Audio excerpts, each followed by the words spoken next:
Hello, assalamu alaikum everybody. Hope you're all safe, sound, and healthy. And finally, it broke. The weather broke.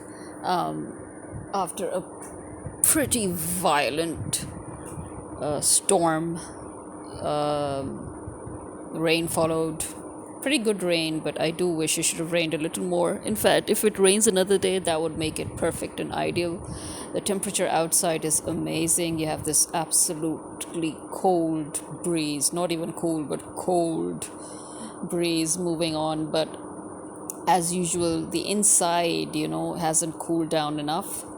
My room, that used to be one of the coolest rooms before the house next door got built, is now one of the hottest rooms ever, actually, because it's upstairs and the air flow has basically been blocked by the house next door, which is actually an office. Yes, it's illegal to have an office in a residential colony, but there you have it. This is Pakistan. And the worst part is that all the ACs of theirs are usually on throughout the day, and that also affects, like it or not, that also affects the temperature of the room that's across. Plus, well, there's a lot of factors. Anyway, forget that. The point is that, but it's bearable. It's still bearable. My room has become bearable. I shouldn't say still, I should say it has become bearable, after the absolutely unbearable, hellish heat that we have had to go through for the past few days. As I said, it would be ideal if it actually rains again, because this is not helping the inner temperature much. I mean, not enough, because, well, thankfully it has rained enough for the humidity to subside to a large degree, but that doesn't mean the humidity will not act up again, morning comes. So that's a bit of a, letdown. But as I said, if it rained a little more, if it could just rain for at least a full hour, it would have been nice. But if it rains again tomorrow, that would be better, because that would again balance things out. But no such luck here, no such luck. Anyway, let's see what tomorrow brings. The weather now reported, there is this other violent storm going on within the parliament, and that is that, if you've maybe realized or heard, that suddenly Maryam Nawaz and Bilawal and Nawaz Sharif and Shahbaz Sharif and the whole caboodle of these dons and their kiddies are suddenly all meeting up in Dubai. There's this false news circulating that, Nawaz Sharif is going for Hajj. Nawaz Sharif, at the moment, as it is said, has no plans for Hajj. Actually, he was just shitting his pants, and he had to fly from London to Dubai in order to, try to reverse the fact that, after working so hard and manipulating the courts and getting himself slowly back to being qualified as a politician, after making many of his cases die away and wither away and go away quite successfully. He's finally bringing himself back into the fold, and then he finds out that he's being minused already. So Zardari, obviously, as we know, is the main tout of America, and his main deal is that either he will come openly and once more dominate the country as he did once, as in the form of president, or he will stay behind the shadows and puppet his son out there as prime minister. So we don't know which way it's going, because Bilawal also has been a huge flop. As I said, they are messing with two generations that actually have nothing at all. They're messing with two generations that have nothing to lose. So, they're messing with the wrong people, because those who have nothing to lose, those who have no opportunities, we're not a generation that was born into opportunities. We're a generation that had to create some of the opportunities that we have today, basically in the IT sector. And we are the generation that had to facilitate ourselves mainly online.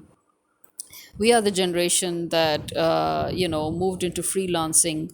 The generation after us is working mainly on freelancing, as well as, most probably, they will have to end up creating more jobs suited to their generation as they grow up, because, hello, there's nothing. Okay, there's nothing here at all.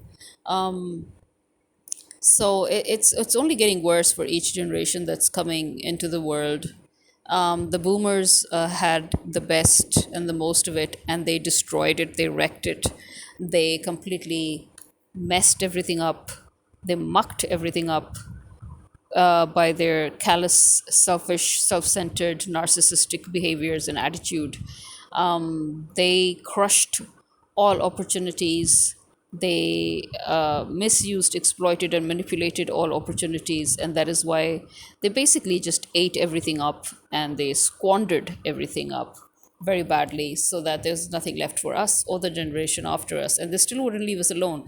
The worst part is they just still wouldn't leave us alone, and then they have to come and dominate us with their completely half-assed uh, policies that are so self-centered and so obviously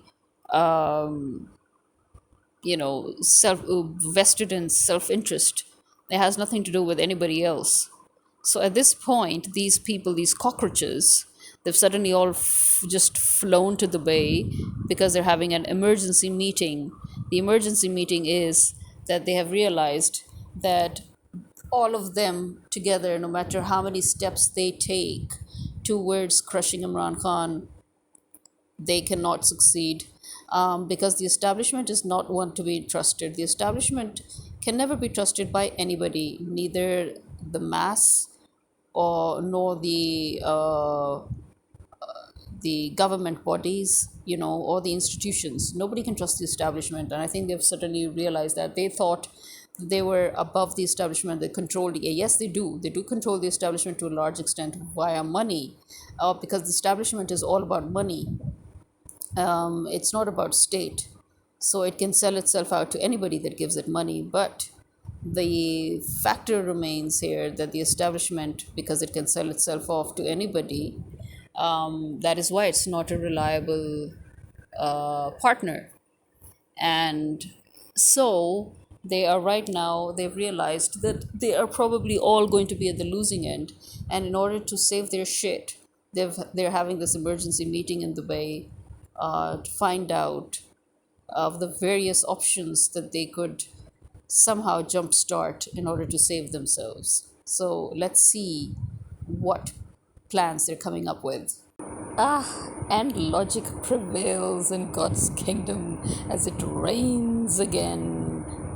And the following morning, it's 4:51 a.m. Monday morning, and as I said, we needed another rain since it didn't rain long enough, and it has started raining. Let's hope this rain erases the humidity that was crawling right up. And the day has passed pretty pleasantly weather-wise. Yes, there is a bit of humidity, but it's bearable because there's more cooler air, more pleasant weather, lower temperatures, and hope it lasts through the night and that the humidity does not increase in levels.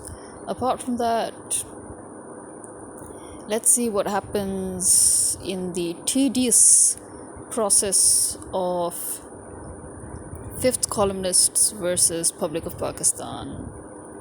At the moment, there's nothing much that I can say or do about anything concerning that, because things are still in process and still in progress.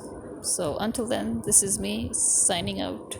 This is probably going to be one of the shortest podcast episodes ever. Khuda Hafiz.